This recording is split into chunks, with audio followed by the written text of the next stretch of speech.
Hey guys, welcome back to my channel and another video.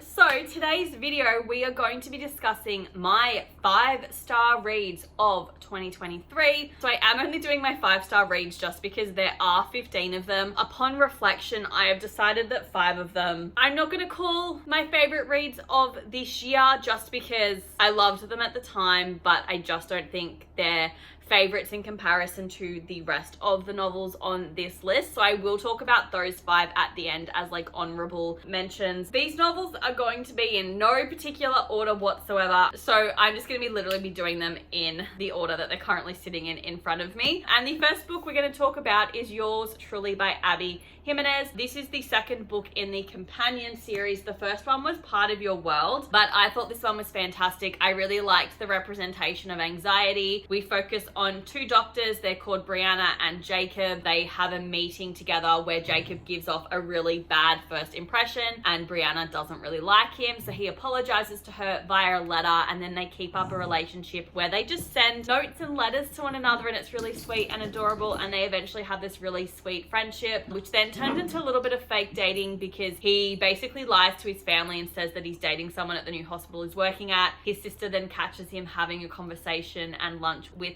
Bree. She agrees to be his fake girlfriend and it turns into something more. It's adorable and I loved it. We're then going to talk about books 2, 3, and 4 together because they're part of the same series, and that is the Love Light series by B.K. Burrison, which has Love Light Farms, In the Weeds, and also Mixed Signals. These books are just fun, easy to read contemporary novels set in the town of Love Light.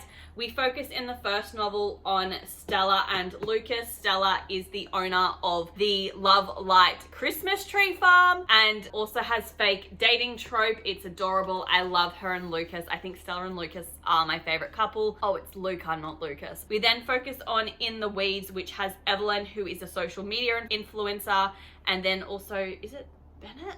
In my head, I think it's Bennett. I could be wrong though. And Bennett works on the farm with Stella and is one of the co-owners, and he is the head farmer. It's just beautiful. I loved it. And then we focus on the third novel, which is Mixed Signals, which focuses on Caleb and also Layla. Layla is the baker at Love Light Farms, also the third owner. And Caleb was one of the local policemen, but now he's a school teacher. It was fantastic. I love how well the novels set up what is going on and the storyline and the characters.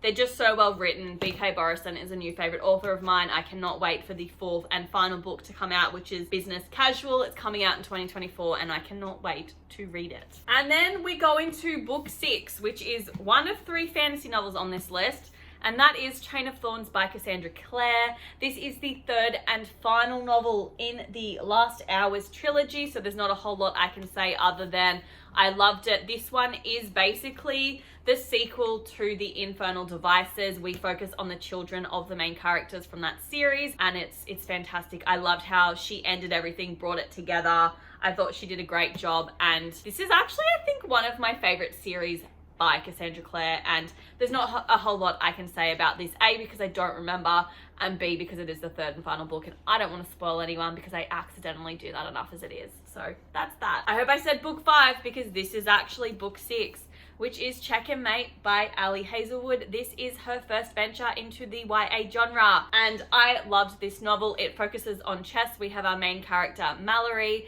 and also Nolan, who is the current world champion for chess. Mallory used to be obsessed with chess, but now she doesn't really care about it because of her father. We have daddy issues here, and it's great. She participates in a charity match. She goes up against Nolan. She wipes the floor with him, and everyone wants to know who she is. How does an unknown person in chess beat the current world champion? And it's this great little fun story. Explains chess really well. I love the concept and the story, and I thought Mallory and Nolan were great. My only complaint is that I did not really like the way the book ended and the epilogue, but other than that, I thought it was great and brilliant, and I will read anything Ali Hazelwood puts out. Speaking of Ali Hazelwood, let's also go into the second book I read by her this year, which was Love Theoretically. This is probably my favorite Ali Hazelwood book that I have ever read. I'm calling it now, Love Theoretically, was my favorite. We focused on Elsie and Jack. Elsie is in college, decided to participate in being like a fake dater for people. So she will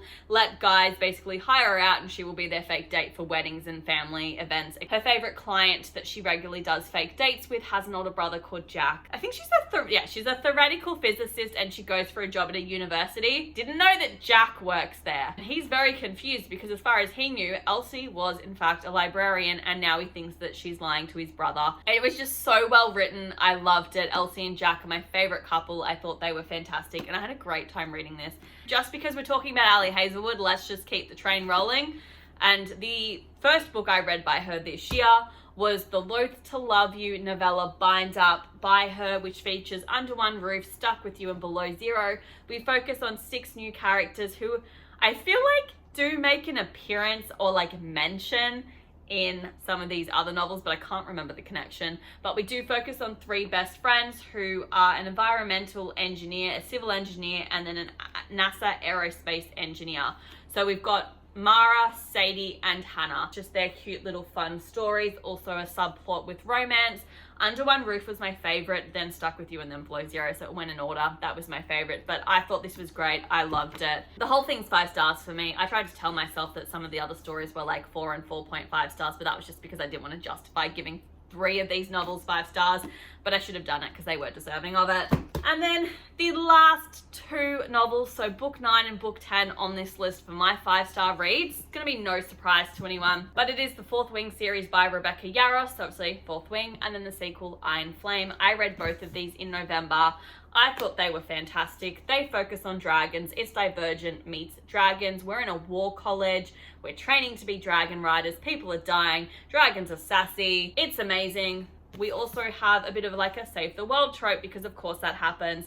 It's high stakes, people die. It's so good. There's not so much I can say. I literally purchased another special edition of this cover because apparently I need to. I have a problem. I hope they do a special edition of Iron Flame because that's going to be awkward if I have 2 hardcovers of Fourth Wing and a paperback, but only a paperback and a hardcover of this. So maybe I'll have to buy the hardcover, which was $16, but it's not a special edition, and then paint the edges black so that it matches the other special edition. Did I just like go insane? Probably. But I thought these books were great. I thought it was a really good way to introduce yourself into the fantasy series. I've had a bit of a reading slump with fantasy for the last couple of years, and I felt like this was as much fantasy as I needed in a fantasy novel. There's not a whole lot of world building. It's a really good introduction to it.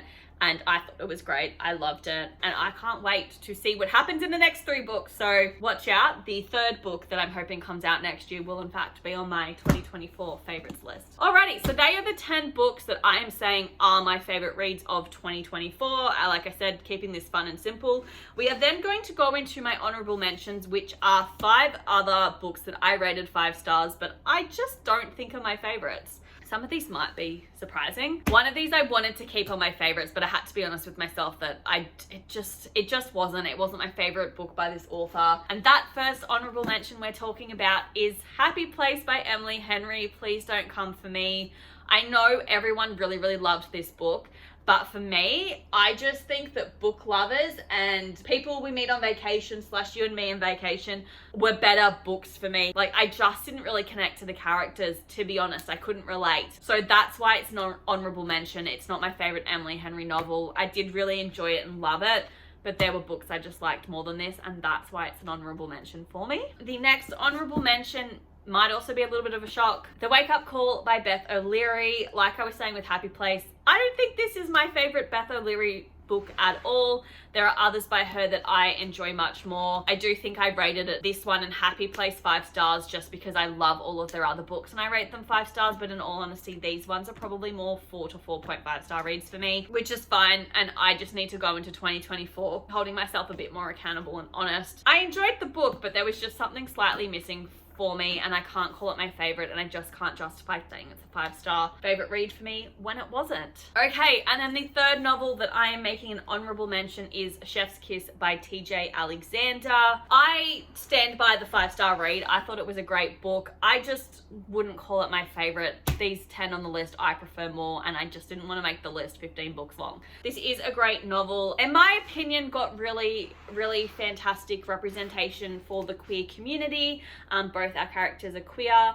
We have Simone, who is bisexual, and then Ray, who is non-binary. They both work in a test kitchen for the Discerning Chef, where they make recipes for the wider community, but the company's not going very well because they normally publish in a magazine. So the company decides that they need to go into the digital market and decide to do that via filming YouTube videos for recipes, and Simone and Ray get lumped in together to making videos and eventually sort of just establish a cute little relationship with one another. And I loved it. I thought it was fantastic. I flew through it. I thought it was great. And it was just really good for me to branch out in my reading, because I very much stick narrow-minded into the same genres, which with the same themes. So I really liked that I branched out, and I want to pick up the sequel, and I want to keep reading other novels that TJ Alexander puts out. And then the next novel, the fourth novel, is The American Roommate Experience by Eleanor Armas.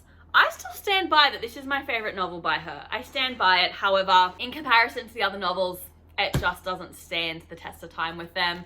Something had to give, and it was this one. It was more the fact of, like, would I reread these novels, and would I reread this one? And honestly, I don't know if I would pick this one up to read it again. Like, I loved it and I enjoyed it, but I probably wouldn't reread it again. So as such, should it have a 5-star rating? Probably not. So that's why it's an honourable mention. And then the fifth and final honourable mention is also by Eleanor Armas, and it is The Long Game. This is one that I did rate 5 stars, and honestly probably should not have done so, just because I was literally filming my wrap-up video the month I read this, and I couldn't tell you a single thing about this book. So I had to say to myself, if I'm rating it 5 stars, I should remember what the hell happened in it. I couldn't even tell you the main characters' names. I can tell you now it's Adeline and Cameron because I'm looking at the blurb, but they are both involved in the world of soccer. Cameron is a retired soccer player, and Adeline works in like PR for her dad's soccer company. She stuffs up and a video goes viral of her attacking a mascot, so she gets sent to this tiny little town where she has been told for good PR she needs to turn their soccer team around. She doesn't realize that the soccer team is a bunch of 10-year-olds, and Cameron is their coach, and he is a very famous soccer player who just went MIA. And it's just about them putting this soccer team back together. It's a bit enemies to lover-esque story. But the best thing for me about this novel was the 10-year-old girls being the sassiest things on the planet. They give the dragons in Fourth Wing a run for their money. I would like to see the 10-year-olds go up against the dragons. If someone wants to write that, I'm here for it. They were the best part of this novel, and I can't literally just give it 5 stars because the best part was like this tiny little section of it, because they were fantastic. So that's why it's an honourable mention. So they are my 10 favourite and 5-star reads of 2023, and also 5 of my honorable mentions as well for this year. I hope you guys enjoyed this video. If you did, please give this video a thumbs up, like, whatever. And if you do enjoy my content, please feel free to hit that subscribe button. It really helps me out. I will see you on Monday. I think it is going to be my December wrap-up video. I hope you guys are having a great start to your 2024, and I will see you in my next video on Monday. Bye!